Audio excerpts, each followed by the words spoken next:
Hare Krishna Anuttama Prabhu, welcome back. Hare Krishna Rambhoru Mataji, thank you very much for coming on the Monks podcast. This is the first time we are having two senior guests together. So if I'm not able to conduct it so well, please excuse me.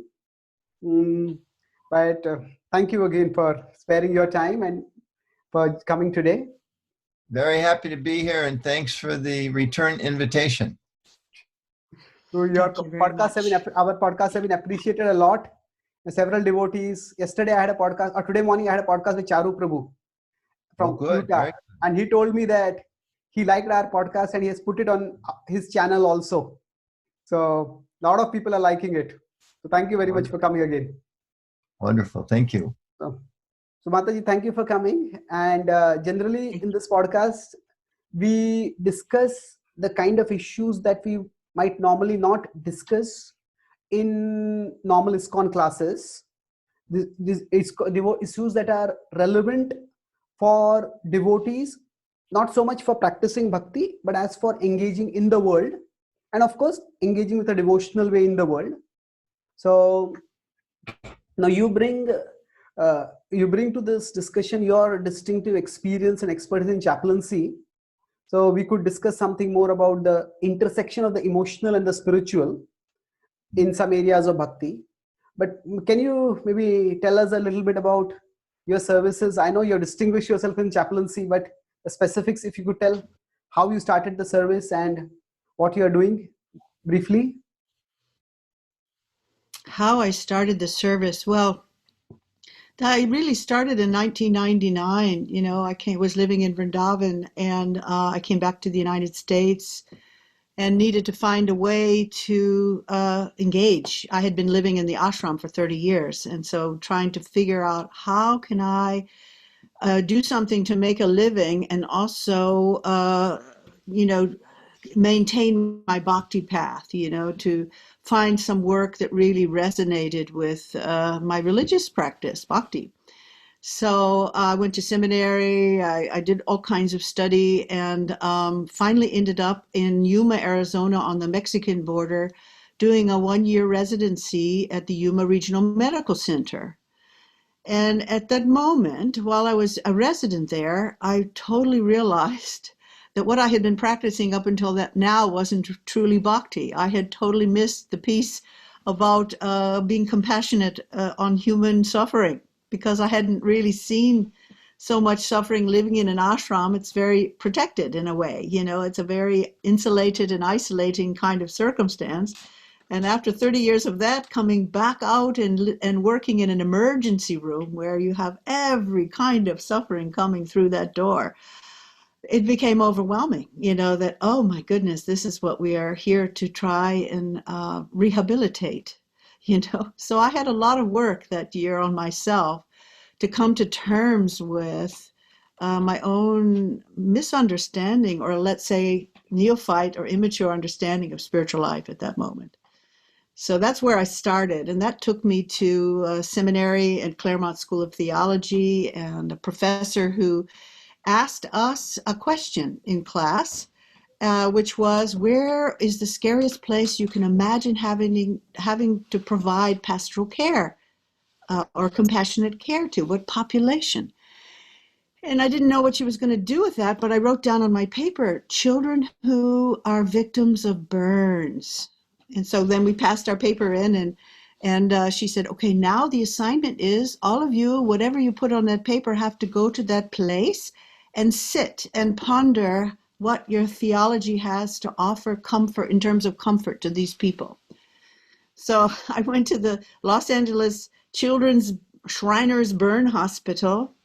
And when I got there, there was a woman who came out who I'd spoken on the phone, whose face was burned, her ears were melted, her hands were fingered, and she greeted me as my host and sat with me over a balcony as I watched 50 seriously burned children come in on wheelchairs and crutches and stuff. And I had to sit there for an hour or so and think, now what does Bhakti Yoga have to offer in terms of what could I say to these children that would give them hope?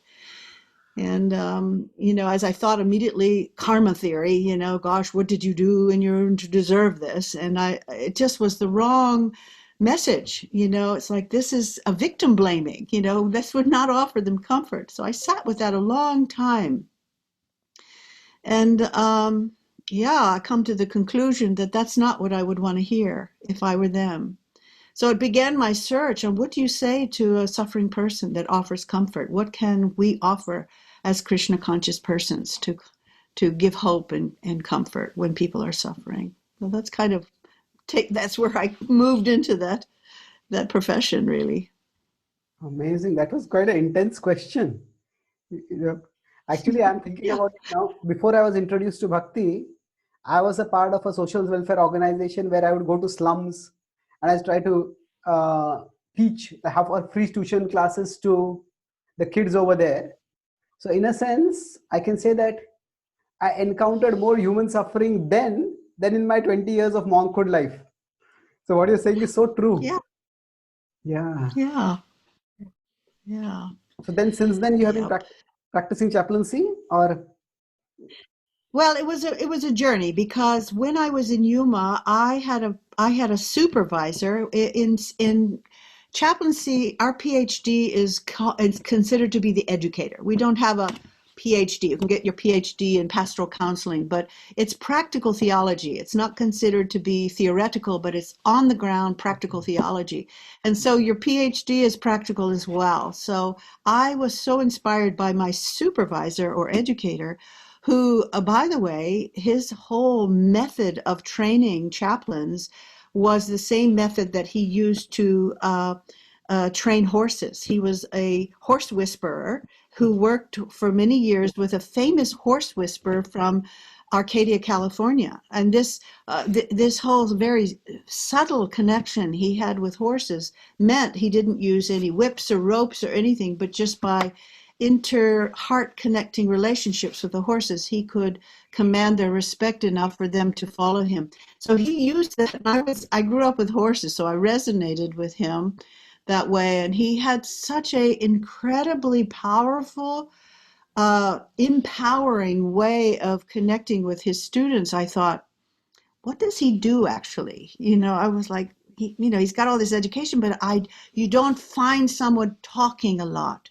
You don't find someone promoting themselves. He's just sort of a silent presence in the class, empowering us to find our answers. So that was new for me. I'd never seen that, certainly not in ISKCON, where people are all the time telling you what you should believe and what you should be thinking. This was a more Socratic method where the questions and the behaviors was to nurture, to give birth to our own realization of the truths we were studying in our theology. And that really moved me and touched me. So I wanted to become an educator. And from there, I went to Richmond, Virginia, at Virginia, what was it, VCU, Commonwealth University, and I studied there or started studying there for becoming a supervisor. But it's a very long journey. I probably have more years in graduate study than a brain surgeon to do this work. And part of the reason for that is that when you are an educating position, you can really hurt people. And when you're in a position of authority and power, particularly in spiritual life, they want to be really sure before they give you a certificate that you understand what it means to do serious harm to a person on a spiritual level. So I've had to go through some enormous self-scrutiny, brutally honest self-scrutiny, and scrutiny by other professionals who themselves are quite realized to be able to be certified to do this work. Amazing. Thank you for sharing that. Anattama Prabhu, this is talking about how we might harm others in official position. That's what one of the discussions we had in our previous discussion about outgrowing a cult image. So you have any thoughts to share on this both aspect of compassion and both chaplaincy? Well, I'm learning more things about Rambhoru and her path than I've known before. She and I have worked together on different projects for some time, especially when she moved to Virginia. And then ISKCON Communications Office kind of helped her when you were still in California with Claremont, you know, providing the documentation for you to be able to begin as a minister representing ISKCON. So I've really been appreciating her work and seeing that it really is cutting edge in ISKCON, because so often, as she said, we began the first 20 years or so very much as an ashram-based organization. So all of us were isolated and insulated, as she said. So when she started doing this, I could understand this is really something that's necessary for us as a community to mature and to have specialists and people that have the kind of skills and empathy and concern that she has to go into this and be professionally trained.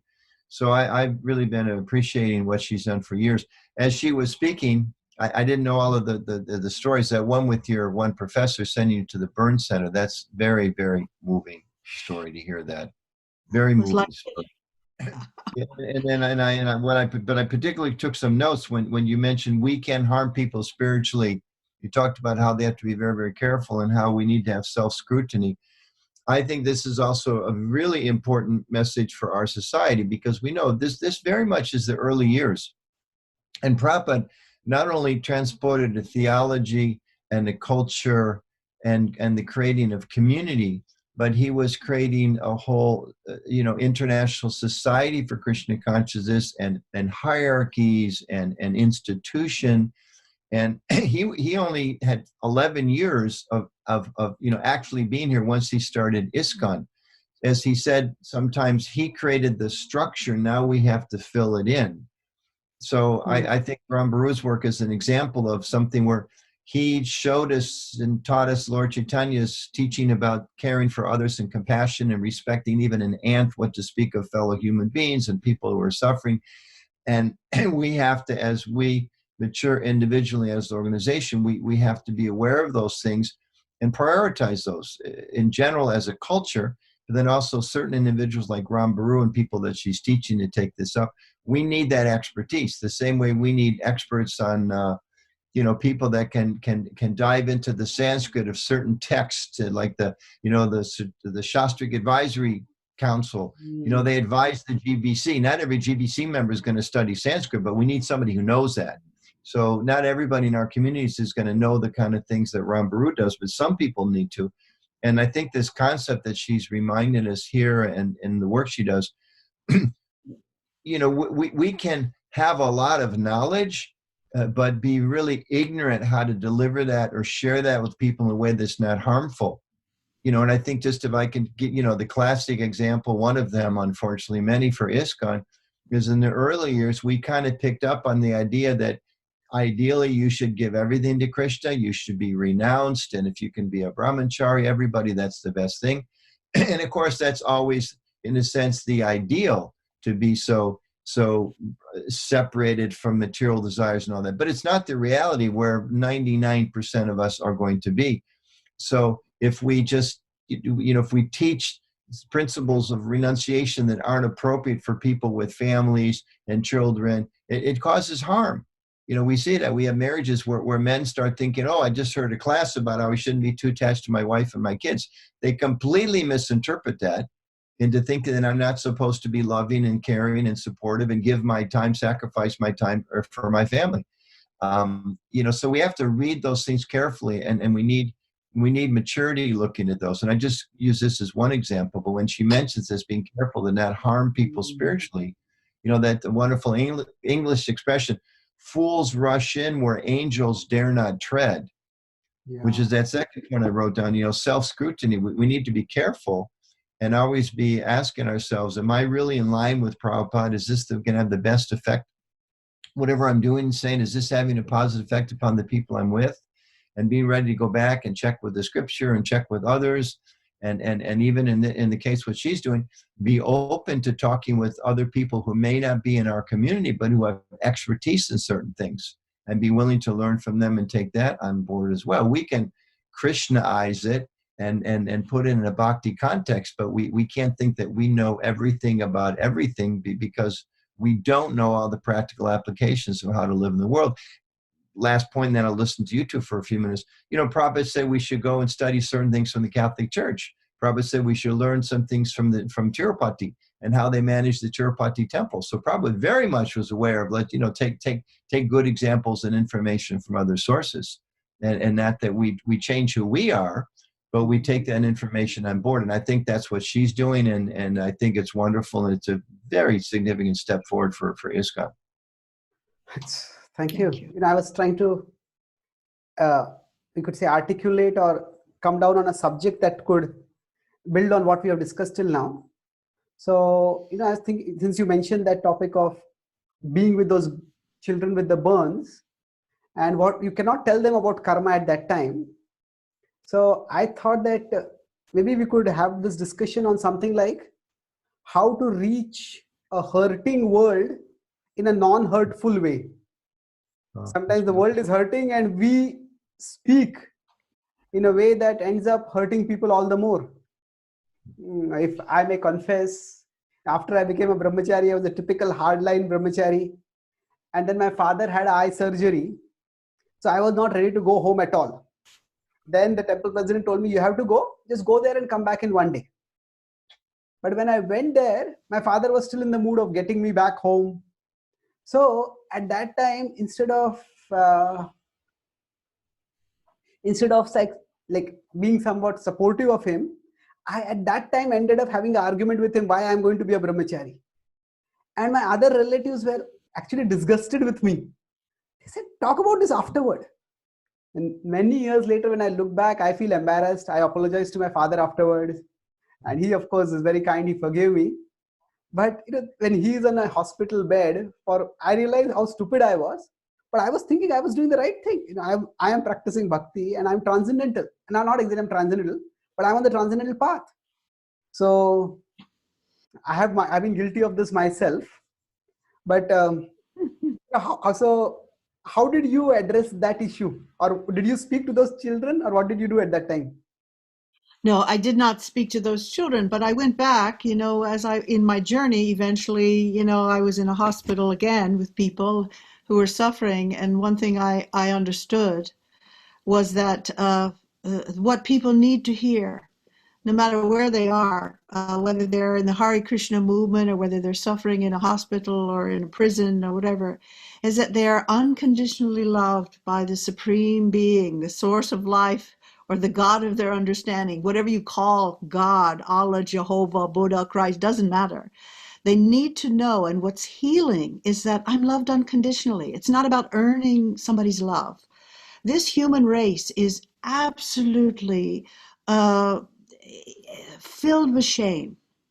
Underneath all the posturing and the perfectionism and all the criminality and everything, underneath, if people go very deep, they feel unworthy. And so the whole effort to achieve things and to grasp things, to fill that hole, is their yearning for love and belonging. If you look at Maslow's pyramid, and there are many different pyramids, people need survival needs and they need safety needs and food and shelter. But the main thing everybody's yearning for, that motivates everybody's activity, is how can I get my need for love and belonging met? And so we do it by maybe having a sense of humor or being theatrical or achieving a lot, because in this way we think that's going to get my love. It doesn't. You have already the love. You don't need to earn it. And that's what I have bumped up against, not just with our philosophy and our devotees, but people practicing all religions. We're not that unique in the stages of spiritual growth. But we get busy in a neophyte level of rule following. We do have rules we do have to follow in order to accelerate our love. But if we get too focused on that, then what happens is, then you start focusing on who's not good enough to be part of my association. Now you start throwing away people who aren't good enough to be loved by Krishna. That's not our philosophy. Bhakti is, you're already loved unconditionally. First of all, embrace that love and spread it around. That's why we're not Hindus. That's why we're not Gyanis. That's why we're not. We're just about loving and embracing that love and passing it along. If we do that, if we actually discover, Prabhupada said on a morning walk when I was in Vrindavan in 1976, he turned to us and he said, if you can just tap into one drop of love that's in the core of your heart, the whole floodgates will come out. So bhakti these principles are there to help us get to that piece of love and then passing it along. So this is what people need to hear, whether they're Krishna devotees or not, that you're loved. And as a representative of Krishna, I need to help you feel cared for. That's my job, is to extend that love that's been given to me and passing it along as Krishna's representative. And, it's funny because people won't remember what you say. Prabhupada used to say that too. Give them a book. They're not going to remember a thing you're saying for all your talking. But they will remember how you made them feel. Mm. So that's more important than all the talking at people, is how do you make people feel? Do they feel cared for by you? That's the job of a devotee, is to inspire people that they are included. I a couple of weeks ago came to my mind, I was doing a talk, I think for Africa or for South America or something, and I was trying to explain bhakti in a way that made sense not only to me but others, but the words came to me: radical personalism. That's what we're doing here. It's radical personalism. That means you really have to focus on time, place, and circumstance to get it right. So you cannot, in good conscience, really meet people where they are if you speak in global language. Everybody, we have to speak in I language, because that's the only true thing you can offer. Sure, we have a philosophy and that's all right, but you have to help people from where they are connect to that philosophy for them to actually grow from where they are, not where you think they should be. That's Bhagavad Gita as it is, not how you'd like it to be. Does that make sense? My God, this is like a floodgate you have opened up. So many points over here. Amazing. Yeah. It's so yeah. It's revolutionary. Tanya, one comment I like to make based on that, I don't want to get us too far off, but as I'm hearing this, Rambhoru, it's making me think of all the people in the world who are not sure that they're okay with God, with the laws, with karma, with heaven and hell, however they see it. And they want to check off the boxes. I went to the church today, or I chanted 16 rounds today, or I gave my donation at the mosque today, or I did my puja at home today. And that's what it takes to get God's mercy. And if I do anything other than that, I'm not worthy. And anybody else out there that says they have a connection with God that's not following my rules is a threat to kind of my understanding of the universe. And therefore, they can't be right. There can't be anything valid in this other tradition because they're not checking the boxes the way I do. So in a sense, those people are kind of like a threat to my salvation or to my enlightenment or my liberation.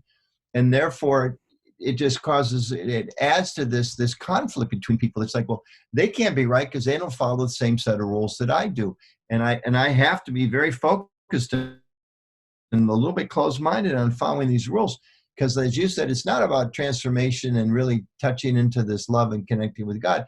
It's really about following the rules. And then, you look around the world today, there's a lot of hatred and people looking at one another saying, you're not following the rules that I believe are with a capital T, the rules.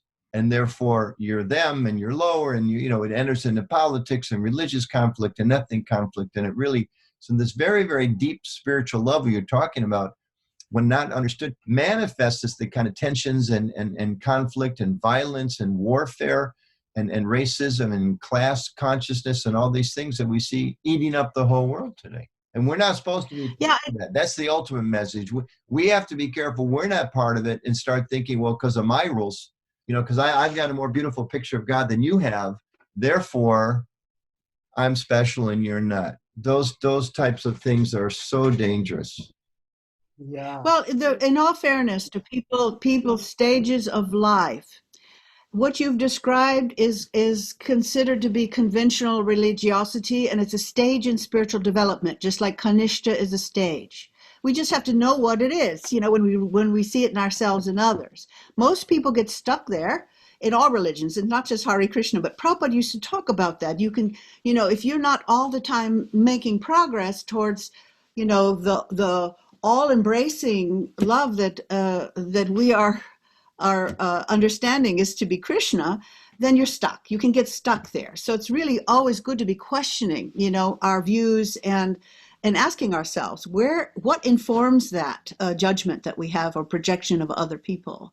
But if you're interested in learning more about that, you can study theologian Dr. Scott Peck or James Fallow. They've done extensive research in interviewing people at different stages of faith, and they've come to, just like we've come to, people progress in different stages.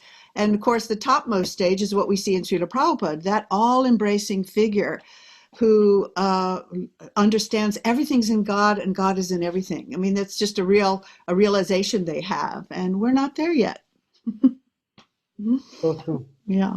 Just to try to put this together, and then we can take it forward. See, so what you said is, what people need to hear is that they're unconditionally loved, but we can't give them that message because we are too caught in following our rules and judging ourselves as well as others based on the rules. And then not only would we not come off as very loving to others, but then we might ourselves not feel loved by Krishna, because if we start thinking that it's I have to earn that love by following the rules. So the rules are for us to connect with Krishna at a deeper level, but it's not that by the rules we earn that love for Krishna. So could it be? Yeah. Could it be to Go ahead. Could it be to that some extent that we have our regulative principles and we have our 16 rounds? In a sense, Krishna consciousness does have significantly more rules than most religions. So could it be, there's one devotee or one friend of mine, he told me that actually, now I don't know who he had met, but he said ISKCON is an ideal example of being religious but not spiritual. So now I don't agree with him, but maybe he met somebody like that.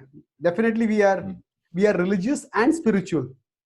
But could it be that, in following our religion, we get so caught that there is both our practices and our beliefs, our philosophy. So we rate people based on what they are practicing, and we rate people based on their beliefs. And in the two things, we don't see people as human beings.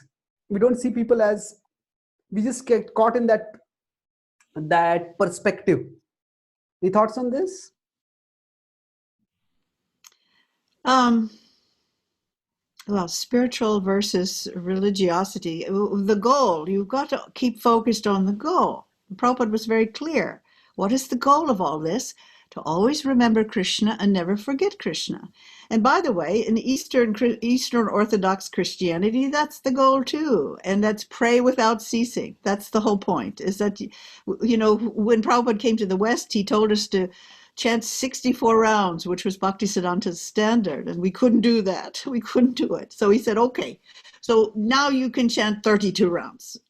We couldn't do that either. So then he said, all right, do 16. And that's a minimum. That's a start. Just start. Do the best you can. And so we did the best we could, but it's not meant that we should just be satisfied with that. So these rules and regulations, particularly the 4 regulative principles, you can try to follow them separately from spiritual realization. You can do that. People do that and struggle with that. If you find your love, you're not going to be interested in, for example, exploiting your body and other people's bodies for sex life. Why? Because you have a higher taste. You're not going to be interested to eat animals because you understand they are Krishna's property. I love them. Out of love, we don't do that. Out of care. We also don't, what other principles are? Alcohol, intoxication, because we have discovered self-love and love for others. If I drink and drive, I can kill people. If I'm intoxicated, I can hurt people. So it's really born out of care. It's not about rule following, although people really get focused on the four regulative principles, and that's the goal of it. The goal is we want to be awake. If you're intoxicated, you can't be awake. But you also can't, like yourself, people who are harming other people and other animals and harming themselves cannot actually experience true bhakti because it's about love and care. Does that make sense? Yeah. So, we So what want you're to saying is that, find our love. just 2 minutes. What you're saying is that, yeah, I think that if you find your love, following the rules will become natural. And if you get caught in following the rules and struggling with that, we will not find the love, and we will not come off as very loving to others also. Yeah. Right. So Prabhupada said this many times. It's not nati, it's not this, not that, not that. It's positive devotional service. So his solution to everything is do some positive devotional service. Hearing, chanting, worshiping, find something that gives you joy and offer it, and all the other problems go away. We spend a lot of time focusing on the problems. We need to be focusing and engaging in the positive activities and solutions. Yes, that's true. Anuttam, you want to add anything to these points?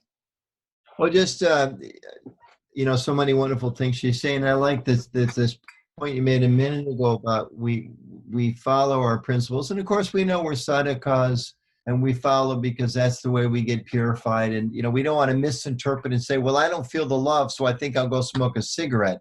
That's not at all what you're saying. But what you're saying is we follow these different principles. And in the beginning we do a little bit one step at a time, and gradually becomes easier. But that to maintain them and to really go deep, it needs to be based on the principle of caring for others. And that should be one of the motivations, of course, to have us take up these principles, because we realize, why do I want to get intoxicated? It's going to harm my body. It's going to burn out some brain cells, and I could hurt others. I was a college student, as you were speaking. I was remembering I had one, they call a suite mate, 4 people divided into 2 separate rooms. And one of my suite mates, college students would drink a lot, and he would get mean and angry every single weekend, to the point that his friends were thinking he's going to just start physically attacking some of us. And I don't know what happened to him. This was, 45 years ago or so. But I'm sure he's dead, long ago dead. I'm sure he got in a fight with somebody, just killed himself. So, you see, killed himself with alcohol, just destroyed his liver or whatever. So seeing that people, understanding that just from that very basic point of, out of care for myself and others, I shouldn't do these things. I don't want to gamble, because everybody knows if you gamble, almost everybody loses a lot when you gamble. I've got a wife, or I've got kids, or there's friends that depend upon me. Why do I want to risk in this way? Better that I just, contribute in a positive way to people around me. So that really struck me as very, very positive point. That's beautiful. And I was thinking also, sometimes I feel that, our Christian friends, they have this, one of their mantras, right? Jesus loves you. And it's a beautiful, beautiful, beautiful mantra. And I think we should remember that actually is also our mantra. Jesus, but, the Father, Krishna loves you. I think that's what I'm hearing, Rambhoru, the underlying principle of bhakti.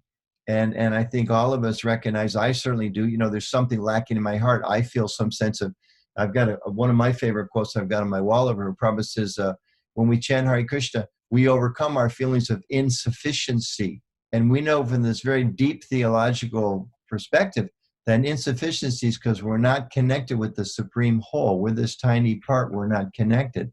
So, hearing that message that actually Krishna loves us, and then we know that better than some traditions. I mean, there's some traditions that says God loves you, but you reach a certain point and you could go to hell forever, and not to disparage another tradition, but to look at ours. It's based on this principle that, okay, whatever we've done, we can become, so sinful or harmful or violent to ourselves and others.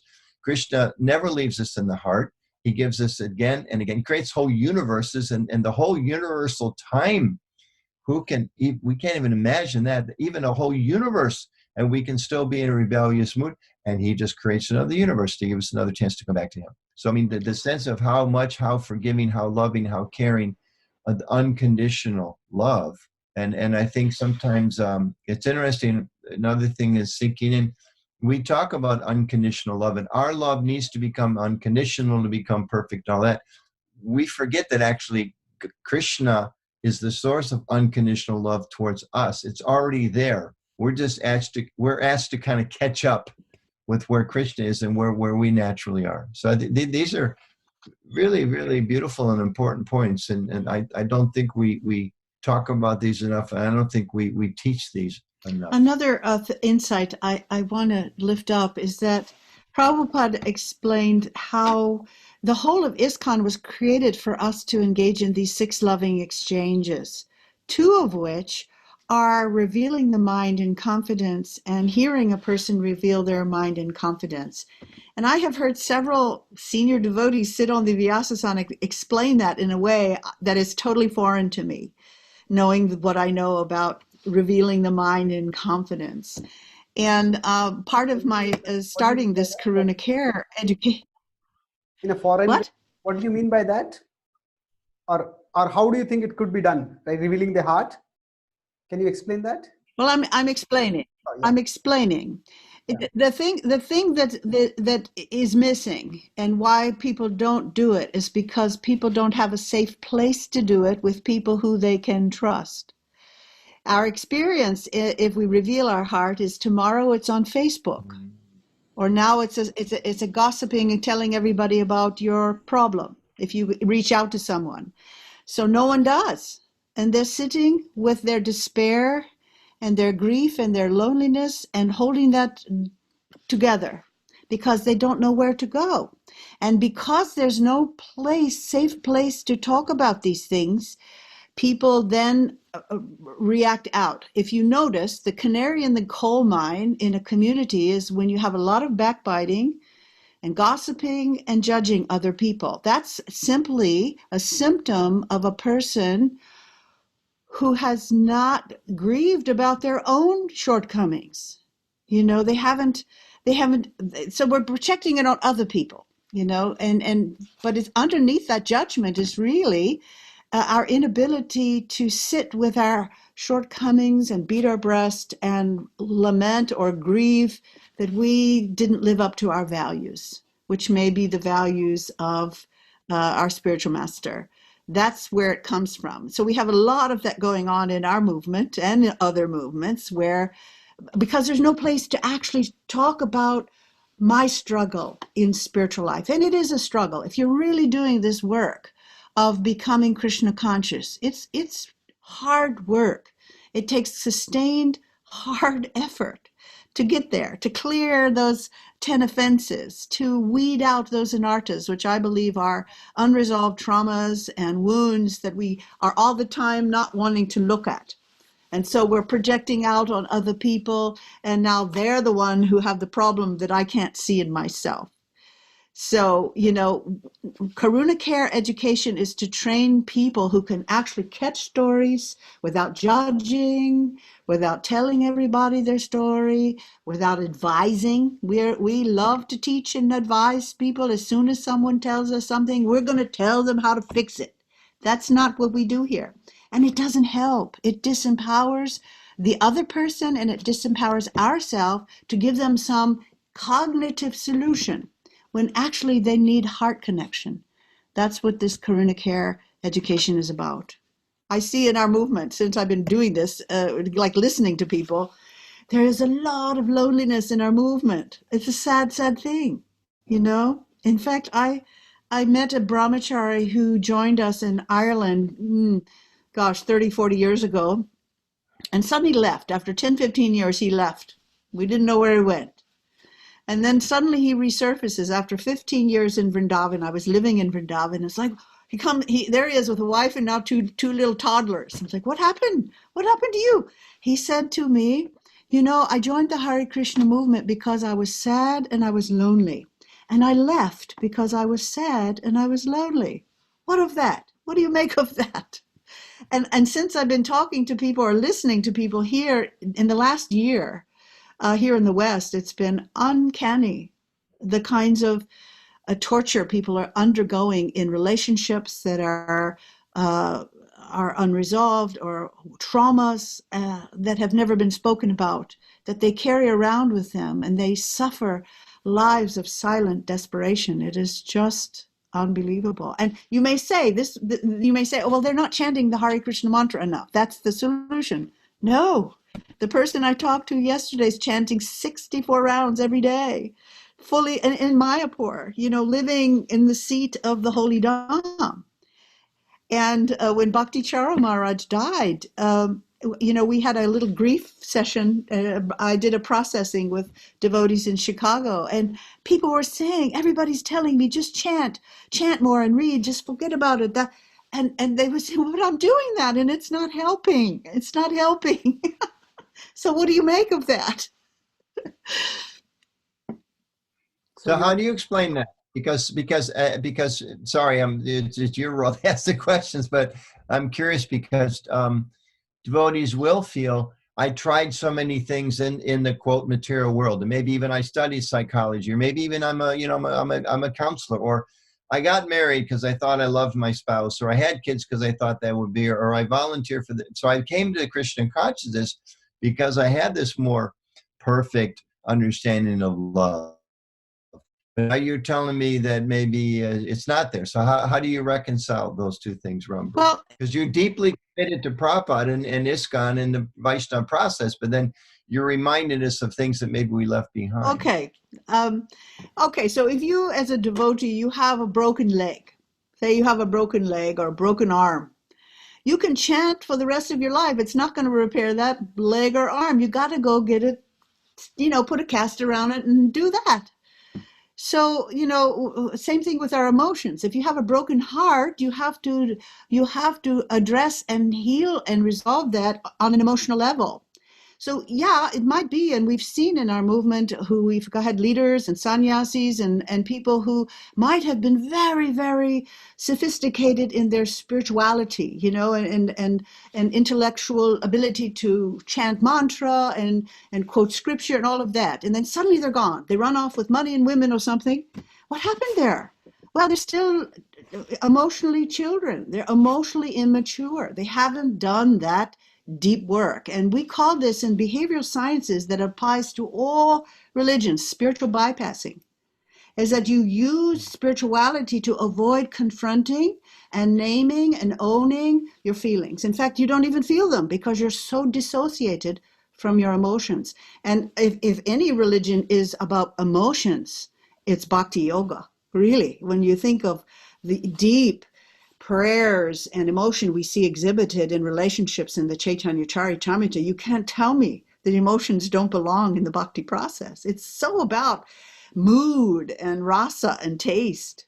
So we have and this is very, very predictable and typical of particularly people in the Western world trying to practicing a Eastern philosophy, is they think it's a way of escaping from looking at those hard things, doing that hard work.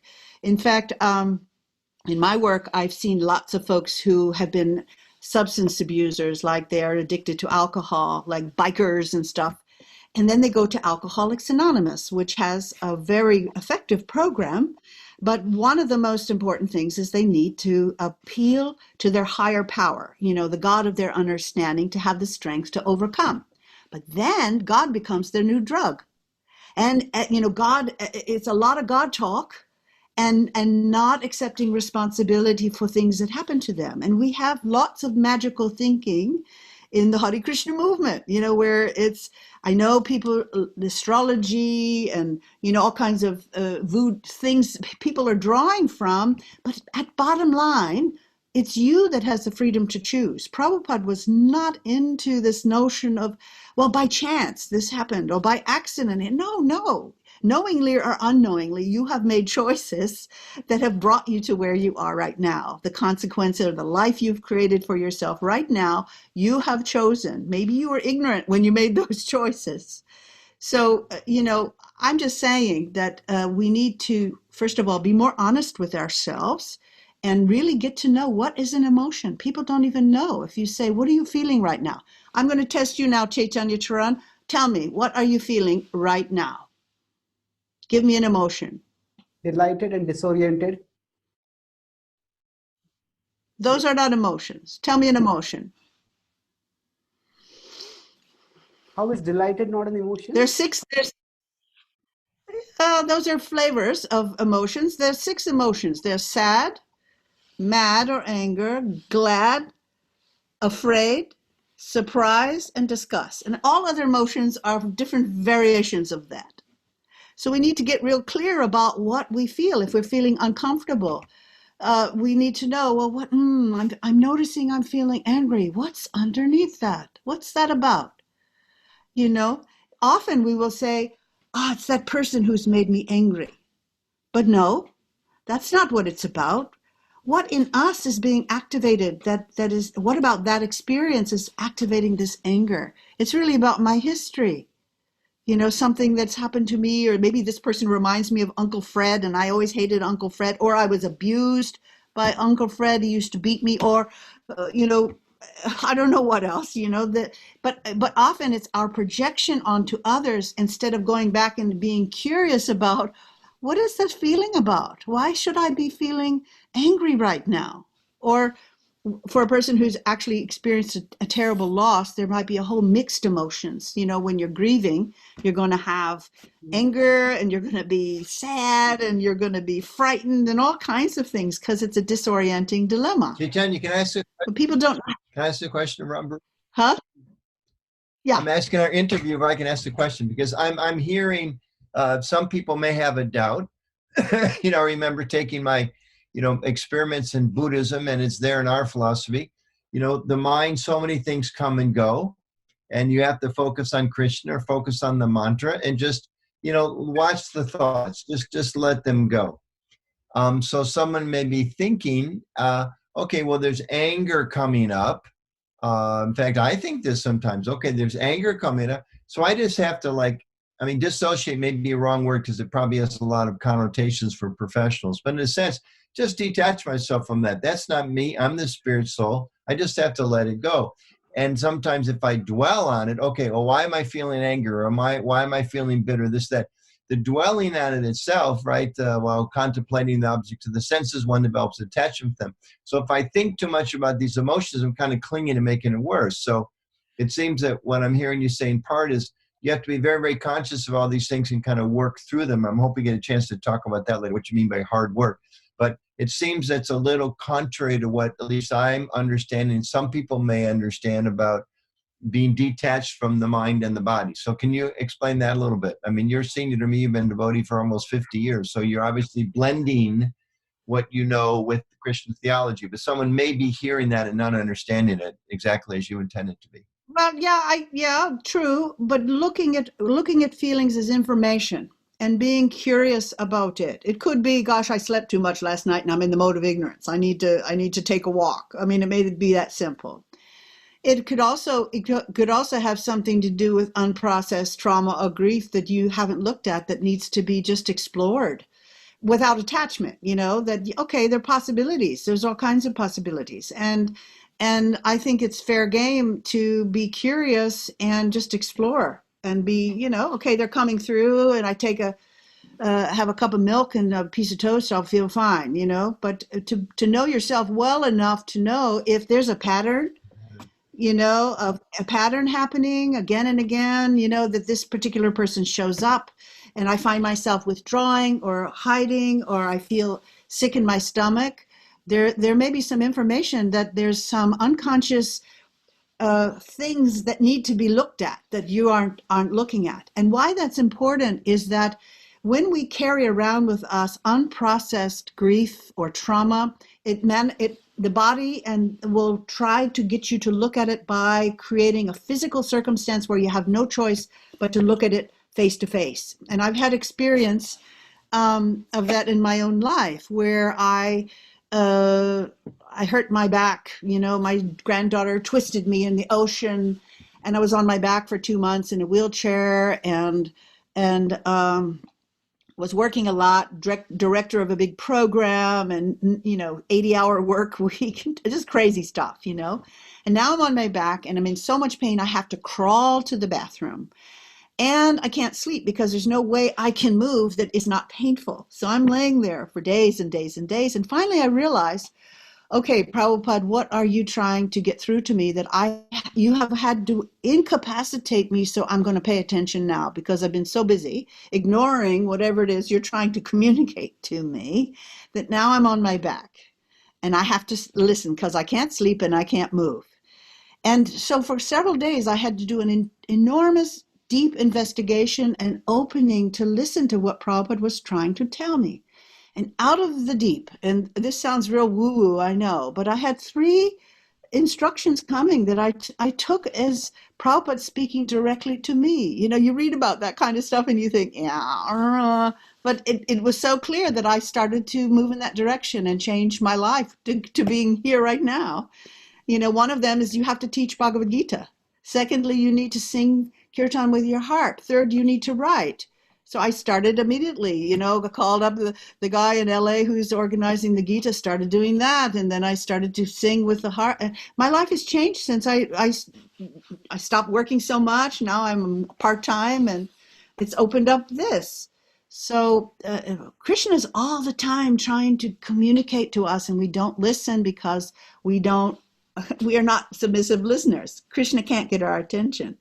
And if you're sitting in a hospital, you will see 99% of the people who come to the hospital, it's a spiritual crisis. That's understood across the board for all spiritual care chaplains. They understand this is not about your broken leg. It's not about your diabetes. It's not about you now, you know, having a car crash. It's about what precipitated those things. And that has to do with lack of spiritual integration and grounding and listening to that still small voice that we know is super soul within our heart. That's what it's about when you're now having a health crisis. It's a spiritual crisis. So, A lot, you know. yeah. Gosh, it's amazing. You talked about emotions as sources of information. Now, one of the things I talk about is that how the body, mind, and soul are three distinct levels of reality. So, just as if I might just add something to this, that if I have some small sensation of some discomfort in my back, okay, it's there, I tolerate it, it goes away. But if it's like a constant pattern and nagging and severe, then I have to pay attention and fix something. So maybe we could say the same about emotions. If there are some stray emotions or stray desires are coming and going, then just observe them and let them go. But if something is coming repeatedly, then there is some underlying issue. Like if I'm having constant back pain or repeated back pain, there is something wrong which needs to be fixed. And similarly, if there's constant, there is repeated pattern of emotions coming, then maybe there's something I need to learn over there. Yeah, I think that's true. Yeah. This is so, you know, we discussed a lot of things. So I know I just wanted to keep track of what we are doing. So, you know, we talked initially about being unconditionally loved, and then we have to also do the hard work of processing our emotions, and that can be painful because confronting unresolved issues. So on one side, there is a good feeling or the assurance that say we are unconditionally loved by Krishna. And you mentioned, Uttamapu, that we don't speak this sufficiently or we don't hear it sufficiently. So quite often what I noticed is in our classes, what we focus on is how we should be loving Krishna and how we are not doing that well enough. We should be chanting attentively. We should be reading Prabhupada's books more. We should be waking up in the morning. And so in a sense, we end up feeling bad about ourselves rather than feeling loved by Krishna. So one way is that we might feel bad because we are not able to follow the rules adequately, and we are being reminded of that. Another side is that if we try to confront our emotions and there are uncomfortable emotions, that can also make us feel bad about ourselves. So how important is it that as devotees we feel good about ourselves? Now the word feel good has a negative connotation, but still in the sense that we feel ourselves valued or valuable in whatever sense. So any thoughts on this? Yeah, one thing is coming to mind. A few years ago when we had one of our first Vaishnava Christian dialogues in India, And on the second day, one of the Christian professors who was also a minister, he said something really profoundly that at the time I took as a powerful endorsement of us. And hearing you two speak today in your summary, I'm just now realizing actually it's also insight on where we need to do better. And I'll tell you what that story was. It's simple enough. He was listening to this dialogue going on for like 24 hours or so. And then he said, I need to say something. And he said, I'm understanding. He said, we Christians, we really understand how God loves us. And he was thinking in terms of Jesus sacrificed himself, and the Father came as his only begotten Son, and all of those things as part of their core theology. He said, but you Vaishnavas, you really understand how to love God. Appreciating our conversation about devotional service and how we should hear and we should chant. And this wasn't me speaking, this was this man. And I remember thinking, wow, we really have the most important part. I mean, I think I in my own bias and prejudice, looking back now, it's been years, but filtering it through this conversation, I think I immediately kind of came proud, like, yeah, we know how to love God. And yeah, we already know God loves us. But hearing this conversation, I'm realizing actually we're not so good on that other part. Maybe, we can learn from other people. Of course, it's definitely there in our tradition, as I even mentioned myself a few minutes ago. But I think, sometimes the Christians are very strong and be able to walk around and say, God loves me. They're very confident in that. And maybe some of them at least maybe minimize, okay, so what are you doing to reciprocate with that? Whereas with us, it tends to be a little bit like, I got to really work hard because I know it's all about devotional service. I got to serve God. And as Rambhoru said, in a sense, maybe I have to kind of earn that. And that's not our philosophy. It's faith and works. We have to reciprocate.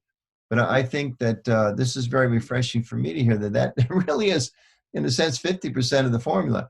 He loves us, we love him. We love him, he loves us. We can't ignore either part of that, or our spiritual growth really is certainly is not complete at all. Just one experiment I did once after hearing this, before I can move to you. Just, in a class once I asked, does Krishna love his devotees? So everybody said yes. Then I asked, does Krishna love you? And everybody was like nobody was raising their hands. So somehow it's like, yeah, Krishna loves his devotees, but then am I that devotee who Krishna loves? So in that sense, there's a significant difference. So this is just vindicating what you're saying. Yeah, we have shame. Sorry? Yeah, we have shame. And part of we are ashamed of ourselves, perpetually ashamed. We can never repay Krishna.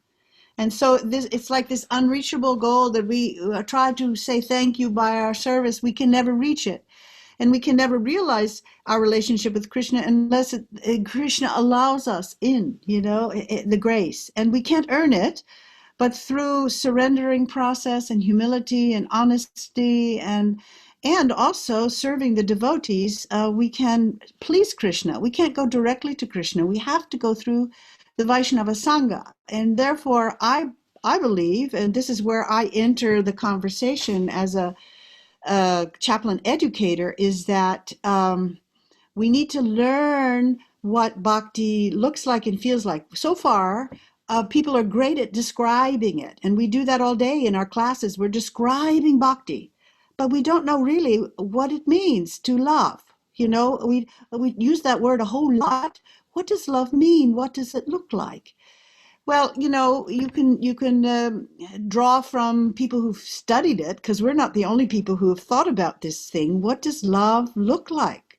What are practical behaviors that would look like love or feel like love? And, one of my favorite theologians / psychologists is a guy named David Rico, and he boils it down to 5 behaviors. He said, love is not just a feeling. We throw that around a lot. It's an active thing. Attention, giving appreciation, affirming, affection, and allowing, which means allowing people to make their own choices. Freedom.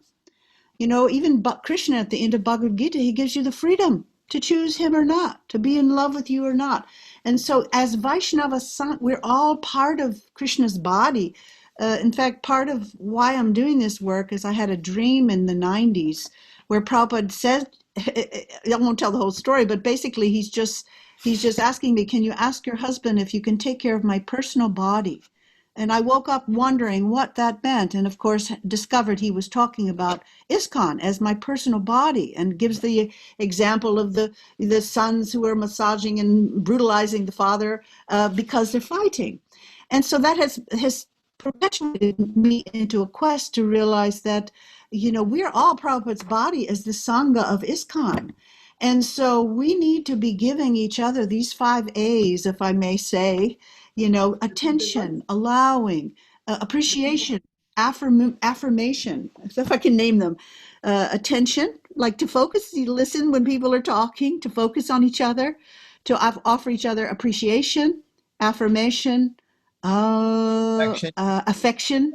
affection, and allowing, freedom to choose, to give each other the freedom to be where you are in your devotional life and not be more than you are. Sadly, we tend to be embarrassed about our performance of bhakti, so we pretend that we're more than we are. That's sahajiya. That's a sahajiya tendency. And we tend to think everybody should be at the same level as I am. That's impersonalism. So as we know, when you pray the Prabhupada mantra, who came to the West to, get rid the world of impersonalism and voidism, that was his main thing, is getting us free from this impersonalism and voidism and sahajism. But we're all tainted by it as long as we're not pure devotees. We all have to acknowledge, I'm a sahajiya and I am an impersonalist due to conditioning. If we're not pure devotees and we have not pulled out those weeds and we are not chanting without offense, we have to know we have those 2 influences, and we really need to be skeptical about our own attitudes and behavior and question that, because these are not bhakti. It's really easy to fool ourselves and to point fingers at other people without pointing them also back at ourselves. So, I'm trying to create a platform where people can come and get out of isolation, because in isolation, you think you're the only one who has this struggle. In Sangha, we're here to support each other so we can make it. We can keep going long enough so we can become free from offenses. But you're not going to make it together if you're all the time criticizing and, fault finding and gossiping about each other. We need to get in each other's corner and blow sugar on each other, in the sense that revealing the mind in confidence and hearing a person reveal the mind. And the problem is, Chaitanya Charan, people don't know how. In this technological age, people don't know how to listen. They don't even know what they're listening for. They don't know how to hear. They don't know how to respond. It's sad. We're so detached from our natural compassion that we don't know how. So it's really about learning some skills. Yeah, so thank you for that. So are you saying that these are the reasons why devotees may not feel loved by Krishna? Like the point I was making was that Krishna loves his devotees, but does Krishna love me? You responded to that. So all this you said was in the context of these are the reasons why devotees may not feel loved, because we have shame, because we can't communicate with others, because we don't even know what love is, and those are the reasons, isn't it? Yeah. And the sangha that we are getting and giving each other is based on not love.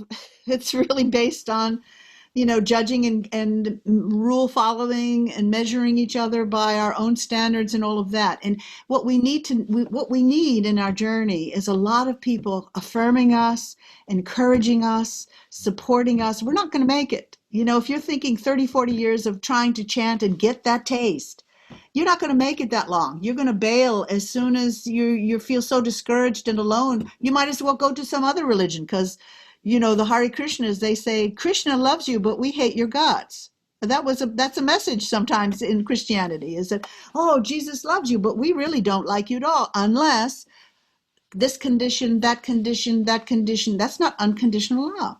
So when we advertise ourselves as unconditionally loving people, then it means that I have to get really creative. When I have somebody who might have a little bit of a a mental illness, even a quirk, behavioral idiosyncrasy. I need to get creative to stretch my heart around that person and figure out how can I engage them in Krishna service? How can I give them this chance? Let me embrace them with unconditional love so they can feel what it feels like, because they're so blocked by their own conditioning, they can't feel that love. Krishna's given it to you. You've got to pass it along. And that's what heals. And I know this from not just my experience, but I know this from lots and lots and lots of research done by the Los Angeles Department of Mental Health, where they discovered that the key cause of mental illness is isolation and loneliness. And the main thing that heals the human heart is caring community. So I like to think of ISKCON as the rehabilitation center, where ISKCON rehab from Kali Yuga. Everybody's been wounded by Kali Yuga. This is a very, very violent time we're living in.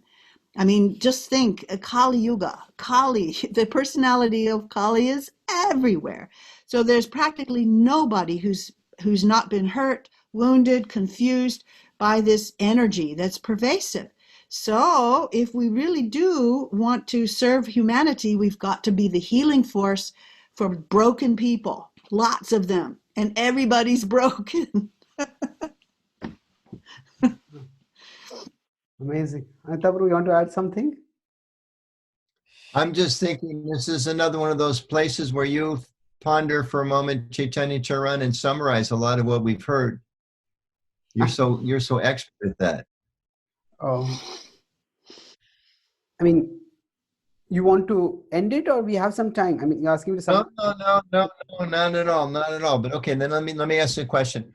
Rambhoru, you were talking about how we need to recognize part of not being impersonalist is recognizing and accepting other people are at different stages. But then you've also told us that we have to be accepting, we have to be appreciative, we have to be this and that, which really is it's kind of like accept the fact, to use our terminology, you're kanishta and you're grading everybody, but you have to accept everybody unconditionally, which is, at the least madhyama, if not uttama. So how do you bridge those two things? Honesty and humility, wherever you are. This is where I am. I'm reaching for the top, but this is where I am. Honesty and humility. Okay, if I'm a materialistic devotee, that's where I am. I can't see it differently right now. And someone else may see it different, to acknowledge, well, maybe they have a more elevated perception than I do. I don't see it, but I don't know everything. And someone who is in But also you're saying, but okay, I not that I say, okay, I'm a materialistic devotee and I'm going to mistreat you, or I'm going to abuse you, or I'm going to be rough in the way you interact, because that's just the nature of materialistic. I may be materialistic devotee, but I'm striving to act with these five actions of love: attention, appreciation, affirmation, affection, allowing. I can endeavor to do that even from my current situation. That's part of bhakti, is I'm trying, and this is part of what my trying has to be, to show that love to others and to myself. Really, we haven't talked about that a whole lot, but showing that love to ourselves also. Yeah, exactly. But just, I think that the humility and honesty piece is so prevalent in Prabhupada's teachings, where he said if one can learn these two qualities, the whole Vedas become revealed. I mean, you really do. It really boils down to that, being honest and humble about oneself. I have not heard that before. Prabhupada said if we become humble and honest, then the meaning of the Vedas. The purports of the Vedic scripture. I'll have to dig it up for you. I'm not a real good scholar that can quote tons of stuff, but I know that stuck with me when I read it, and it has formed a lot about my own understanding. Just one point about this. See, we talked about not feeling loud, and then accepting others and accepting ourselves. But to some extent, humility and honesty can actually make us feel uncomfortable, isn't it? I'm not where I am and I have all these problems. So if we are thinking of, so this is my earlier question, do we need to say feel good about ourselves? And then if we are doing emotionally confronting ourselves, then that is not really a very pleasant feeling. So how important is it for a devotee to to feel good about themselves. And how does the devotee get that if it's necessary? Well, you bring me to the conversation around grief versus shame, or guilt versus shame, this notion of I don't measure up, but I know that I'm part of Krishna. Krishna loves me, and I'm on a journey, and it's going to take some time. And so I'm not going to, hate myself for not being perfect, but at least I know I can see the goal. Versus I can't measure up. I hate myself, and I'm ashamed of myself, and it's hopeless, and therefore I better give up the process because there's just no hope for me. Or reach out and be angry and bitter towards others because of my frustration because I can't have what I want, even on a spiritual level. Yeah. So, I'm not saying that it's comfortable. It is not comfortable to dig around in ourselves. In fact, when you chant Hare Krishna, you are taking a stick to your life and you are digging up all kinds of dirty things that are coming from sanskaras in your memories and impressions. They're coming up and they need to be processed and taken out, and it is part of the process. It is not always a comfortable process, and that's why we need to share that journey with other caring people who support us and can affirm that you're not going crazy. You are worthy. This is just a natural part of spiritual growth. Sometimes you have a dark night of the soul. Every person who practices spiritual life sometimes feels they can't see it. They see Krishna's shadow because they have their back turned and they can't see. That's why we need Sangha, real appropriate relationships who can companion us through those difficult, dark times that we all have to go through if we're really doing this journey. That we're not alone in it. And that helps already to know, I'm not the only person who struggles. Other people do too. So to be able to hear other people share their struggle and often identify exactly the same struggle that you have, I'm not going crazy. There's hope. This is a struggle. That's what it is. It's an uphill climb. And Prabhupada says, we say it's a simple, just chant Hare Krishna, be happy. It's a simple thing. He said, actually, it's a really hard thing to become Krishna conscious, truly. And therefore, we're just apprentices at this point. We can't even say, I am a Vaishnava. I'm aspiring. So true. So one of the main ways we can actually feel loved is through association. And humility and honesty are not so much meant to make us feel bad about ourselves, but they are meant to say, let us get our guards down so that we can associate with people, so we don't, as you said, mental health problems are caused by isolation and loneliness. So we could say humility and honesty are meant to break down those walls of isolation and loneliness. And then we can connect with others, and then we can feel accepted, loved. Yeah. I have a doubt if I can express. Okay. Okay, Ram, you're telling me I have to be in Sangha, I have to be open, I have to be humble, I have to be honest. Wow, this is beautiful, this is real. I can almost feel Krishna's love, and I'm seeing the world differently. And I go to the temple and I meet some nice devotees and I say, I just learned I really have to kind of express how I'm struggling, and I'm not very pure devotee. And they say, yeah, you're not a pure devotee. You're a rascal, and I noticed you do this and you do that, and you should come to class more, and you don't chant your rounds attentively, and you should do more service, and why don't you whatever, why aren't you a communications devotee, or why don't you do book distribution, or why don't you stay brahmachari? There's a lot of judgment that comes out. Like you're kind of describing this lovely, humble, and non-judgmental community and asking us to kind of bare our soul. But I think we've all had the experience, sometimes you bare your soul and somebody comes at you with a hot dagger, and then you close up again and you put an extra 3 layers of steel around it. So what's the advice on that? So, thank you for that. I was just getting ready to say that there has to be, you have to assess whether someone can hold your story. You really do not everybody you can trust to hold your story. Not everyone is that spiritually mature. And therefore, it's really helpful to have some spaces that are intended for that purpose, where there's covenant making, in the sense of, we know in this space that when you speak, I'm not judging and advising, and it's not going out of this room. And people who are privileged to be part of your journey, they know there's a commitment there. There's a commitment of being confidential and faithful. So I'm creating spaces for that. You're right. You can't just now dump something on people that are not capable or trustworthy enough to share that journey. So it is about discerning who can hold my story and doing a little testing. So I compare it to poking the possum, and sometimes on a road there's a dead animal and you don't know if he's really dead or not. So you take a stick and you poke it to see if it moves. And so you have to sort of test people out to see, are you able to hold something I might want to share, how I'm really feeling or my struggle. So you might have to try them out and on a little thing. And if immediately they start judging and advising and now they're on their soapbox going to preach to you a lecture, then they're not the person I'm going to share my heart with. But we do have to learn how to have heart connecting relationships. And there's a language that accompanies that. And people don't know that language, sadly. They want to, because the relational paradox is that although people yearn for love and belonging, they have developed since time immemorial behaviors that push people away. And they don't even know it. They don't know how they're... Explain that a little bit. What kind of behaviors that maybe we're doing and we don't recognize are pushing people away?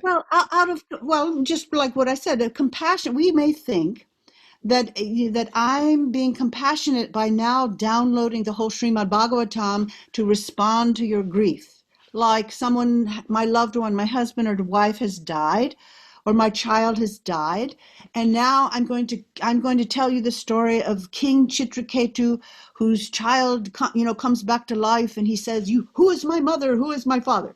That is an inappropriate use of our philosophy because it totally negates or dismisses the person's current time emotions. It may be in a lecture that's appropriate, but there's a sensitivity around if you are really going to offer care, you want to respond in a way that affirms, offers affection, support, and those kinds of things. So time, place, and circumstance is really, really important. So that's one instance where we may think we're helping. In fact, so many people think they're helping by saying something like, okay, I have lost my baby. Say a baby dies in stillbirth. And so often, and this is not Hare Krishna, that's everywhere, people well-intended will say, oh, not a problem, you can have another one. Doesn't mean it doesn't, or your marriage breaks up. You can marry somebody else, they were crap anyway. People say these things thinking that's really being compassionate. It's not helpful. It's disempowering. And it really just offers you comfort because you're uncomfortable and not knowing what to say. So you pull out something. That's all I'm saying. People don't know better. Can I just ask, because not all of us are going to have an opportunity to get the kind of training you offer in depth, but all of us has those moments where you meet someone who had a baby that died or had a relative that just died. There's COVID. People are dying all over the planet right now. So if we're not so well trained in that, and I think the early part of our conversation on this today was a little bit, looking forward in the future when we have devotees that are so much better trained and sensitive to these kind of things. But just as an ordinary devotee like myself, can you give us a few little tips on how do we respond when we interact with people that are experiencing that kind of grief, whether some failure in their own self or something that comes on us from outside, like, the loss of loss of their house or the loss of a child, the loss of a spouse, or how should we respond? I know that there's hours of study, but help us a little bit so we don't mess up too badly. Yeah. Well, we're back to honest and humble. Gee, I don't know what to say. I'm really hurting. I'm hurting for you. I don't know how to help. Please tell me how I can help. What would be help? How can I help? And it might be as simple as, can you take care of my kids for me? Because I'm totally so numb and shocked that my husband just died that I can't even think to take care of my children. So you want to now offer yourself as a servant to the hurting person and say, gosh, I really care about you and I don't know what to say and I don't know what to do. I just want you to know I'm hurting on your behalf. Tell me how I can help. And they may say in the beginning, oh no, and people are shy but don't give up. Don't say, well, I called them up and they said they didn't need help. call back tomorrow, call back, maybe even to go and be present. There's nothing more powerful than just silent presence, accompaniment, to know that I'm not alone in this nightmare of a journey that I'm in right now. More effective than all the words is just to be silently present and let them know we don't have to talk. I just will be with you. I'm happy just to sit here with you. And in early times in the West, that was the protocol when someone had a loss, a death of someone. All the ladies in the community or the church would come over with their knitting and handwork and bunches of food. They'd bring little casserole and they would just sit with the person just to accompany them. And they may cry or talk or do nothing or sleep, but they weren't alone in their pain, which is the most painful thing, is to be alone in your pain. So just to be there and be whatever they need you to be. That's the best thing. It's very deep. That means before we connect with people, before we can offer spiritual help to people, we can say, offer help at a human level. We connect with people at a human level. Sometimes we see people's adversity as an opportunity to preach to them. And then that can be quite uncompassionate. Although we may think we are being compassionate, but horrible. It adds more pain. It's you're adding insult to injury. For you to dismiss a person's pain in the moment of suffering is like putting vinegar in a wound or salt in a wound. You're just totally taking away their moment, and they need desperately to be able to go through their grief. And that's another topic, but you don't heal from grief unless you have a space where you can do active mourning. Grief is a feeling, but we have to express it outward. Otherwise, it causes us all kinds of mental and physical illnesses. And you need people to help you do that. You can't do that by yourself. You need a listener who's caring and not judging you. Even if you look like you're crazy or you're doing things that seem crazy, because when a person has a huge loss, like the loss of a loved one, it totally throws them into role confusion. I don't know who I am. I've been a wife for 30 years. Now my husband has died. I don't even know who I am. Oh, okay, well, you're a servant of Krishna, you're part of Krishna. Yeah, okay, it's going to take me a while to get comfortable with what that means to be Krishna's part and parcel, because I've always approached Krishna through my husband. Yeah, what does that mean now that he has died? So it's a long process, but we have to have spaces where we can do what's called dosing, because confronting our grief or pain or hurt is too much to download all at once. So it's recommended to do it in doses, where there's intentional spaces where, like, say, once every 2 weeks for an hour and a half, I'm going to sit with a couple of people who I care about, and I know they care about me, and I'm just going to reflect on my husband who died a month ago. I'm going to cry if I need to. I'm going to talk about what it's meant to be. And you're not going to say, suck it up already. And that's what your friends and family are going to say after 3 days. When you have lost any major loss, they're going to go, oh, you talking about that again? It's what our society has learned to do. In fact, in the West, you get 3 paid days off if if there's a death in your family. 3 days. Like you're going to be over it and back to work in 3 days. Cut off my arm and tell me that I'm going to be better in 3 days. No way. But we have this idea that you are wallowing in your pain if you should now talk about it. So people then don't talk even to their loved ones, and they're holding this all the time. And now it comes out as cancer. And now it comes out as heart disease and so many things. If I can add one thing I'm hearing, I think it goes back to what we talked about earlier, pattern and time, place, and circumstance. Because we have within our philosophy this understanding that the material body, the material mind, the material desires, they're all entanglements of one sort or the other, and we have to become free from those. So, the little bumps in the road that sometimes people become so obsessed with, we've all met people where they can only talk about themselves, and it's like so boring because, they stub their toe and they want to talk to you about it for hours. And of course, whatever their needs are, that's another thing. But we don't want to become absorbed in these smaller things. So we transcend those. We still chant Hare Krishna. We still study. We still work, and we put those things aside. But like if you have a little child, I'm picturing like a 3-year-old that trips. Okay. Now, as adults, we know, look, nothing happened to you, but still the mommy's got to embrace that child. And, within 30 seconds of an embrace, they're smiling and everything's fine because time, place, and circumstance, that's what they needed. Now, if the mom just says, hey, you're not that body, chant Hare Krishna to a 3-year-old, it's criminal. It's actually criminal. And she's, or he, if it was a father, making a judgment based on what they think everyone should need, or maybe what I need, without being sensitive and attentive. You said first thing is attentive to where that individual is at. So time, place, and circumstance, maybe in general we say, okay, well, we know ideally these things are temporary, and okay, I'm not the body, I'm not the mind, I'm not the emotions. But depending on our level of understanding who we are, those things are more real to us or more closer to us. And depending on time, place, and circumstance, we have to be more attentive. Like maybe, there's some great sadhu in the world, their hand gets cut off and they can just kind of, tie a Band-Aid around it and they go on but most of us, that's a major crisis. I need some help. And it's okay to say I need some help and also to be attentive to others. So it gets back to this sense of balance.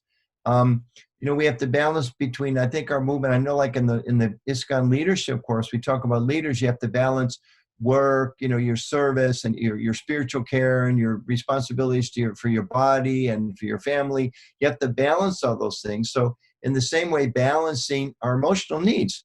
And in certain times in life when there's critical moments or some crisis, that demands our attention.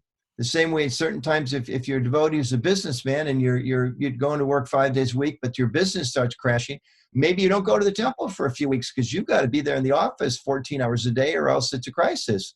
Or if your house catches on fire, you've got to put everything, okay, I'm supposed to, you don't call the temple and say, I'm going to do the artik, my house is on fire, but I'll be there in 20 minutes anyway. It's like somebody else is going to cover for you because you've got to take care of this particular aspect of your life. So that's how I'm kind of processing a lot of what you're hearing, that time, place, and circumstance, when there's a pattern, as you both mentioned earlier, when there's some kind of severity, that's like, okay, this is a warning. I have to take care of this now. And we see that, even look at Srila Prabhupada's life, and even after he established this kind, sometimes his attention really went when there was a difficulty or problem, and he would focus attention on that. And he was still signing his letters, I hope this greets you in good health. And he was responding to devotees who are having health ailments and prescribing how to help their toothaches and all of that. Now you may think, well, why didn't Prabhupada just keep going on preaching, well, Krishna's God? Because for that disciple at that point in their life, and that's what they needed in order to take care of their body, take care of their emotions, take care of their family, which is ultimately prerequisites to at least have some balance there for us to go deeper in Krishna consciousness. So it's such a beautiful, I always appreciate, in my generation, there was this buzzword holistic, right? Everybody wanted to be holistic. I think in Krishna consciousness and Vaishnava and Bhakti, there really is an opportunity to be holistic, but we have to see the whole. And you're reminding us of a whole, of a section that maybe there is a whole with an H and not a whole with a W ahead of it. So I know Prabhupada used to say that, take. Just to interrupt you, this whole and whole, just thinking about one thing, that we in the name of holistic, we've expanded from the body to the soul, but there's a hole at the emotional level which you are left as it is. So in that sense, our holistic is filled with a hole. That you've gone to the spiritual level, but you left the emotional level out to some extent.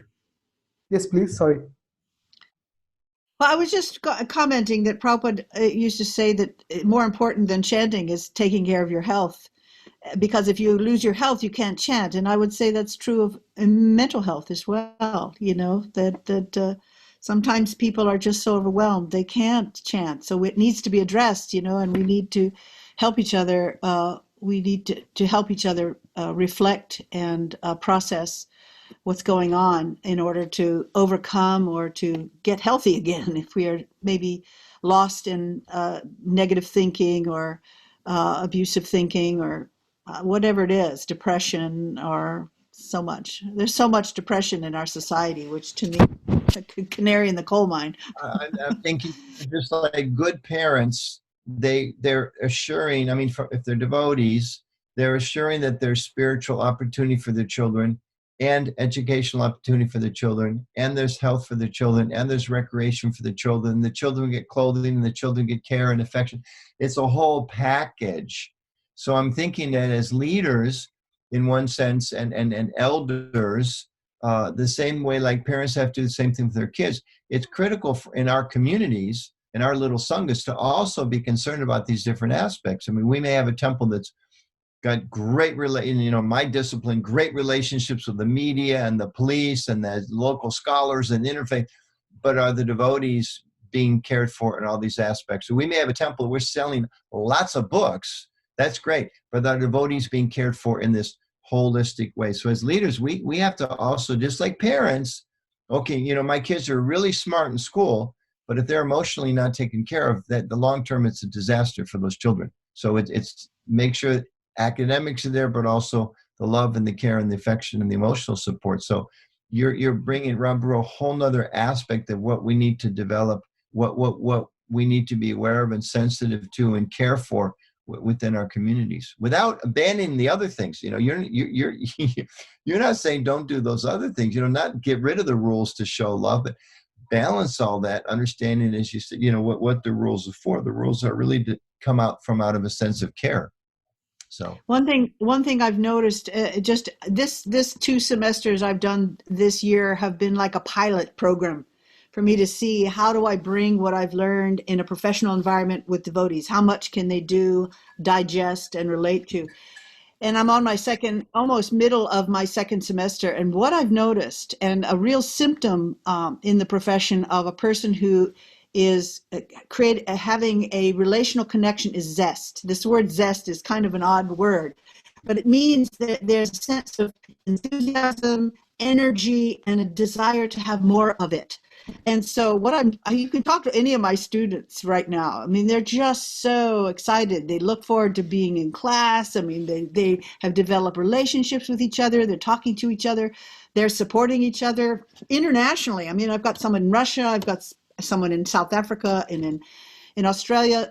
They're creating in Australia resilience groups. I've created one as a place where devotees can come and hang out. It's not a training. It's a semi-facilitated space where people can come, and I will break them up in groups of 2 or 3, and they can just get to know each other and have a place to talk about maybe a focused thing, but it could morph into whatever is on their mind, But they're absolutely like, oh, this is the missing piece, is we have now friends who are really our friends, and they're there to support. And if I'm in trouble and I'm sad or confused, I can connect and they will help me get back on the track. It's changed everything for so many people, including myself. I mean, I'm not good at this. I teach it. I'm not great at it. That's why I'm always teaching it, because you tend to learn what you're teaching. I need to learn it better myself. Yeah. Something is popping into my mind. I'm thinking sometimes I'm on different committees with different GBC members, and a lot of them, they're sannyasis. They're all very senior people, and some are, gurus and very big people in our movement. And once in a while, I just kind of like to tell a silly little joke. And generally across the board, they like, it's fun. They like to have that little fun. And sometimes I'm thinking 90% of the people that they associate with think, well, this person doesn't have fun. They're just supposed to be serious and grave. We see the pictures of Prabhupada standing with his dun, and he looks so grave. But then you read books like, I'm looking at my bookshelf here, Shama Sundar Prabhu's book about chasing the rhinos. And Prabhupada was joyous. And you said Prabhupada was zestful and joyous, and everything was another challenge, another opportunity. I'm rereading Leela Amrita, and I've just read the part, I think it was when Hayagriva first met him, and he's just walking on the street, and he meets Prabhupada. And he said he was just like this big smile on his face. And he said, just felt like he was transcendental, like not a care in the world. He's got more cares than any of us can imagine. He's got limited time. He's trying to plant Krishna consciousness in the West. In one sense, tremendous stress and anxiety, no money, no place, but he's completely, joyful. So I think that that whole aspect of it is something that is a part of us. It is a part of what it means to be a human and to be Krishna conscious. And it's another aspect of our nature as human beings that we can't minimize and kind of, you know, grit our teeth and try to become Krishna conscious, as opposed to, you know, accepting Krishna's mercy and recognizing that we're going to make advancement by his grace. And I mean, I have to endeavor, but it's his grace. It's going to happen. There's a beautiful purport I just read recently, probably I've just paraphrased, probably talks about how, therefore, something to this effect, by our hard endeavor, and, you know, Krishna gives his grace, or something that said, basically, you have to work hard, but it's all up to Krishna. So, you know, that sense of depending on Krishna, who, as you said in the beginning, loves us so much, and then also needing to reciprocate, and not ignoring the fact that, you know, we're people. I mean, I just was on the phone the other day with a sannyasi, very senior devotee, who's going to spend time with his sister who's passing away.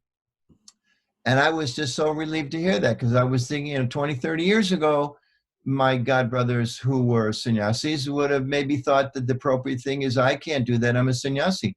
But you're a human being first. I mean, sannyasi comes and goes, and human being ultimately too, but human beings a lot closer, you know, than some external social structure that we have that helps us in Krishna consciousness if we do it right.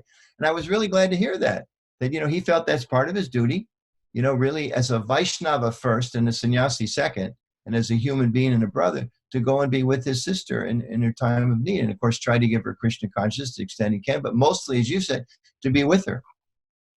So I just thought, wow, one more giant step for the Krishna movement. Now, I remember when Yadunath Prabhu, who's a professional stand-up comedian and a wonderful devotee in New York, came to the Festival of Inspiration years ago in New Vrindavan. He started coming every year, and he was a comedian. And he was making jokes about GBC members and gurus and families and book distribution and, you know, all the things that are kind of like, don't touch this, too sensitive for us. And it was so wonderful, you know, to laugh about how sometimes we're over the top with our book distribution, to laugh about something, you know, don't talk to me, I'm chanting Hare Krishna. Well, Prabhu, your dhoti's on fire. Oh, okay, didn't realize. You know, making us like take ourselves, be a little lighter in the way we, and I remember thinking, that was for me, for I think North America, maybe a giant step forward for Krishna consciousness, that we can kind of laugh at ourselves and the fact that we're not so pure and that we are humans, we are flaws. And I think in the same way, what you're doing now, Rambhoru, it's a giant step forward for ISKCON to be able to talk about ourselves with humility and honesty and really look at how these different needs that maybe haven't been fulfilled, and to tell us, hey, it's okay. I'll just end with this, and forgive me if I'm going on too long, but I have a very dear friend of mine who was a temple president in my earliest days. And one of the messages I got from him, and I think I have to give him credit, half the reason I'm still a devotee, he just had this ability to kind of come up to everybody, and especially me, I experienced it, but I think a lot of people, and just say, how are you doing? It's okay. Like they say, it's okay, you're okay. It wasn't like, ignore your practice, you don't have to go further, but it's okay, you're going to be all right. You know, behind the scenes, of course, what he's really telling me, Krishna loves you and Prabhupada's there to help you. But just took this pressure off. Like, you know, wherever you are, it's okay, take the next step. Just let the, and I really feel, I don't think I would have made it without, because there's a lot of other people that were like cracking the whip and putting the pressure on, and you're not this, and you're not this, and if you don't do this, you don't do that. Oh, you don't know that verse? How? You've been here for 3 months and you don't know that verse? Everybody knows that verse. Or Prabhu, I saw you felt, yeah, shaming. And those things don't really help us progress. We get stuck. So thank you. Yeah. Thank you, Chaitanya Charan, for making these conversations happen in so many ways with so many devotees and exploring things that need to be talked about in many aspects. I think you're a real blessing to our movement. And Rambhoru, in this area and many others that we haven't really touched upon so long, it's a real blessing, and it's proof that Prabhupada's movement is moving forward, and that Krishna's mercy is manifesting more and more. So I'm really grateful. Thank you. Really. Thank you very much for joining. Just two quick things. So if somebody wants to connect with you or learn more about you, is there some online source, or how do they? There's a website. We have a website called karunacare.iscon.org, and they can start there. It'll tell a little more about what we do and how to contact and all of that. And karunacare.iscon.org. Okay, I'll put that in the description also of the YouTube. So usually at the end, I try to summarize the talks, but we went over a lot of directions. So I will make an attempt. This is when he shows his mystic powers. You are going to show me. You are going to show my inadequacy now. But See, I don't want to put him on the spot, but he goes back and he'll summarize. Just be honest and humble, Chaitanya Charan. That's the secret. Now you can do that. Okay. So we so we discussed today on the topic of broadly. It was discussing about the emotional side of devotees in their lives. So you started by how you confronted that you had never been in a hurting environment, and how to bring out our philosophy's wisdom or compassion at that place when you are encountering burnt children. So then the point which you said we can bring out at that time is be allowed unconditionally. And that aspect we elaborate in various ways, that we talk about how we should love Krishna and how we are not so good at loving Krishna, but we don't talk so much about how much Krishna loves us, and that can make us feel disheartened and lonely. That's one source of why devotees may feel bad. And then also we discussed about at that time, we may get so caught in following rules. Like my friend, he said that you seem to be more religious than spiritual. That if we get too caught in following rules, then we are not finding love, we are not feeling love, and we are not offering love to others. And then the rules are actually, in a sense, meant to help us find love, and the rules are a aid in that, not a, we shouldn't get too caught in that otherwise. And you explain how each of these rules is actually meant for finding love. And then within that, we discussed also about the point that when we have to scrutinize ourselves, at one level it is uncomfortable, but another level we might, as you use the word, spiritual bypass, that we may not completely be out of touch of our emotions, and we may be going on with our bhakti, but then eventually there'll be a crash. Like we had maybe senior leaders also having difficulties. So to understand what is the emotion and to get in touch with that also requires some introspection. And when we are in difficulties, like say when you were bedridden, then that was a very deep question. What is it that Krishna Prabhupada is wanting to tell me that I was not ready to hear when I was running around? So through that, if we hear, then we can get some further direction for our lives. And one reason why devotees may feel unloved, that was a major part of the discussion, is that we don't have caring communities. If somebody shares their heart, it's on the Facebook or it's in social media. So we need to test, like you said, what is poking a possum, to check how much, check whether we can actually share our hearts. And then based on that, we gradually learn, and then gradually we open, and you have helped create some communities for that purpose. And then you discussed about how as devotees we encounter a lot of judging people who judge us, and often we may judge others. So we have to find out those few people. And also that whole experience of loving Krishna comes primarily through the community of devotees. And then you said even something as lighthearted as humor, for those who are the topmost leaders, that actually they like it because they don't have any places to do that. And people may think that this is not who they are, but it is very profound that we may be sannyasis for a short time, but we are human beings at all time. So we talk about being holistic, but we include the soul, but we leave out the mind and the emotions. And when do emotional issues need attention? Sometimes they may just come and go. Like if I have a small minor pain, it tolerate and goes away. But if it is severe, if there's a pattern in it, and if it is causing some kind of disruption or in other walks of our life, then that is the time when we need to pay attention to it. And for paying attention, say Rambhoru Mataji, you and we hopefully in future devotees like you are also creating resources by which devotees can be emotionally healed.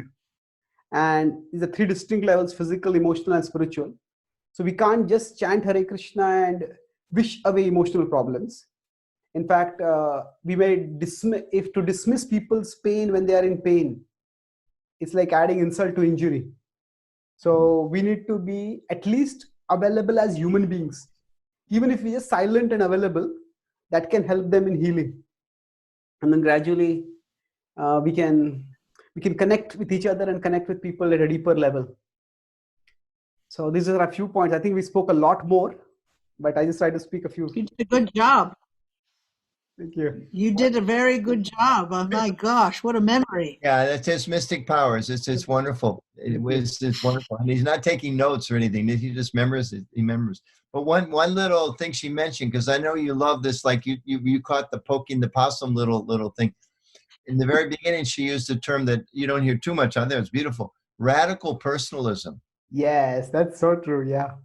That was wonderful. You're a radical personalist. And you know, I'm looking out the window, and when you say that, then it's like there's a tree out my window. Like, that's a person. I have to start, wow, that's a person.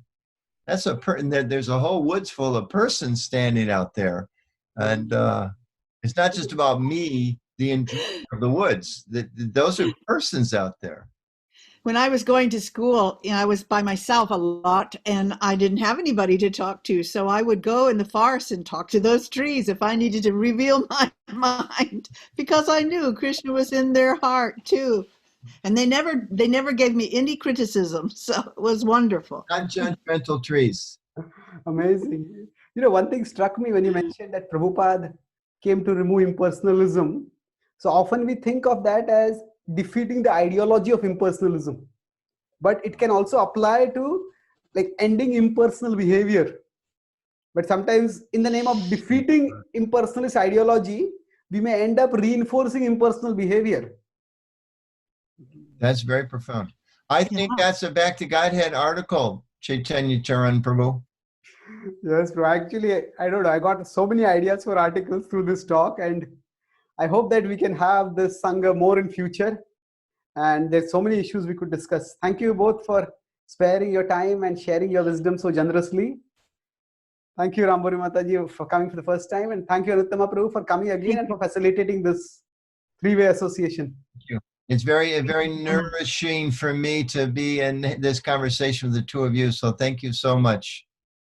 Thank you. Thank you. Humble obeisances. Jai Shri Prabhupada. Hi, Prabhupada. Hare Krishna.